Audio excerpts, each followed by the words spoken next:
Lauma, the serene forest envoy from Nodcry, is stepping into the spotlight as a 5-star Dendro Catalyst unit in Genshin Impact 6.0, and she's not here to DPS. Instead, she's bringing a whole new dimension to support playstyles built around Lunar-Bloom reactions. With a deep, reactive kit and impressive synergy potential, she's set to redefine team comps for the lunar reaction meta. Let's break down her full kit, talents, passives, and constellations, and explore how Lauma supports your team like no other. But before we dive in, if you're low on pulls for Anefa or Seatlali or want to get them both, check out Loot Bar. It's a trusted platform for buying Genesis crystals and Welkin Moon at great prices. Many Genshin players and content creators love it. Use my link for up to 30% discount. It's a win-win for both of us. Now, let's get into the details. Lauma's normal attack, Verdant Trail, performs up to 3 consecutive strikes, each dealing Dendro damage. It's basic, but that's just the tip of her toolkit. Her charged attack is where things get interesting. When held, Lauma enters the Spirit Envoy metamorphosis state, transforming into a mystical envoy of the forest. In this form, she charges forward for up to 10 seconds, gaining increased interruption resistance and the ability to perform up to 2 jumps, both at the cost of stamina. Once she exits the state, this charged attack transforms into Spirit Call Prayer. This ability consumes stamina and unleashes an AoE Dendro attack after a short cast, ideal for grouped enemies. Her plunging attack is standard.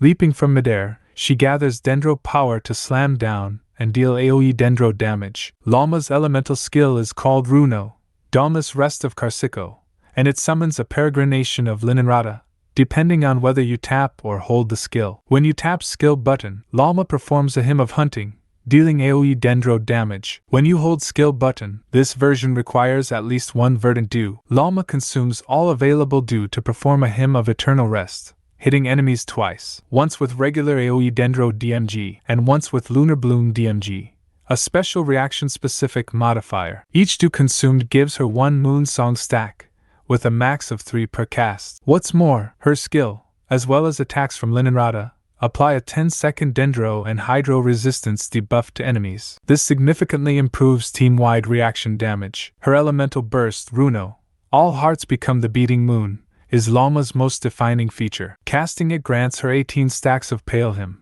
a special mechanic that boosts reaction damage. If she already has Moon Song stacks, or gains them within 15 seconds after using her burst, she converts all of them into extra Pale Hymn stacks, 6 per Moon Song stack. So, what's Pale Hymn? Every time a teammate triggers Bloom, Hyperloom, Burgeon, or Lunar-Bloom, a Pale Hymn stack is consumed to boost the reaction's damage, based on Lauma's elemental mastery. Hit multiple enemies? Multiple stacks get used accordingly. Each stack has its own independent timer. Let's break down Lauma's passive talents. They're designed to reward smart reaction play and elemental mastery stacking. Talent 1. Light for the Frosty Night. After using her skill, Lauma grants team-wide buffs for 20 seconds. The effect depends on your party's moon sign. There are 3 different moon sign. 1. Nascent Rise. All party members gain 2 stacks of Dusktide Vigil. 2. Nascent Gleam.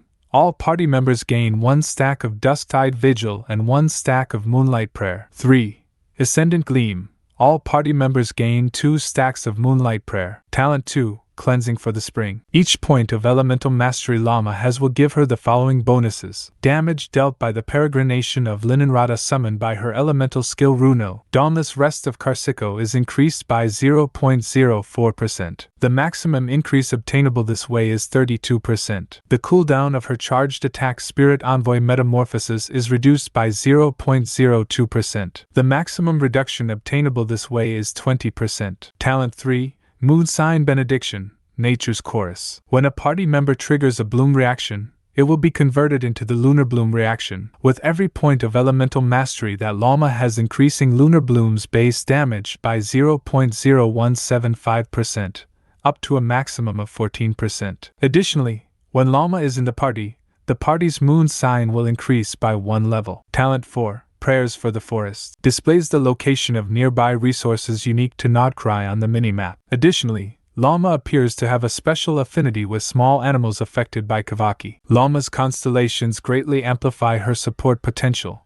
especially in lunar reaction teams. C1 Ellipse, weave me songs and psalms. After Lauma uses her elemental skill Runo, Dawnless Rest of Karsikko, or her elemental burst Runo, all hearts become the beating moon. She will gain threads of life for 20s. During this time, when nearby party members trigger Lunar-Bloom reactions, nearby active characters will recover HP equal to 500% of Lauma's elemental mastery. This effect can be triggered once every 2s. Additionally, the stamina cost for Lauma's Spirit Envoy form will be reduced by 40%, and its max duration will be extended by 5s. C2. Twine Warnings and Tales from the North. The Elemental Burst Runo, all hearts become the beating moon, is enhanced. Pale Him effects are increased. Party members Bloom, Hyperbloom, and Burgeon damage is further increased by 400% of Lauma's elemental mastery, and their Lunar-Bloom damage is further increased by 160% of Lauma's elemental mastery. Moon Sign, Ascendant Gleam, party members' Lunar-Bloom damage is increased by 40%. C4. Nor yearn for the Great Bear's might. When attacks from the Peregrination of Linnunrata summoned by her elemental skill Runo, Dawnless Rest of Karsikko hit opponents, Lauma will regain 4 elemental energy. This effect can be triggered once every 5s. C6. I offer blood and tears to the moonlight. When the Peregrination of Linnunrata attacks opponents, it will deal 1 additional instance of AoE Dendro damage equal to 320% of Lauma's elemental mastery. This damage is considered Lunar-Bloom damage. This instance of damage will not consume any Pale Him stacks and will provide Lauma with 2 stacks of Pale Him, as well as refreshing the duration of Pale Him stacks gained in this manner. This effect can occur up to 8 times during each Peregrination of Linnunrata. When using the elemental skill Runo, Dawnless Rest of Karsikko, all Pale Him stacks gained in this manner will be removed. Additionally, when Lauma uses a normal attack while she has Pale Him stacks, she will consume 1 stack to convert this to deal Dendro damage equal to 280% of her elemental mastery. This damage is considered Lunar-Bloom damage, and cannot be overridden by other elemental infusions. Moon Sign, Ascendant Gleam, all party members' Lunar-Bloom damage is elevated by 10%. Lauma is not your average Dendro support. She thrives in lunar reaction teams, especially when built with high elemental mastery. From off-field debuffing and healing to enabling Lunar-Bloom and supercharging your team's core reactions, she brings both utility and synergy to the table, especially when paired with Hydro and Electro units that can trigger the new lunar mechanics. If you're planning to dive deep into the lunar reaction meta or just love building EM stack support units with dynamic playstyles, Lauma is a must-pull. She's intricate, powerful, and brings some of the most unique mechanics we've seen since the Dendro element was introduced. Be sure to like, subscribe, and hit that bell so you don't miss the next deep dive. Let me know in the comments if Lauma is making it onto your pull list. Until next time, travelers, may the moonlight guide your path.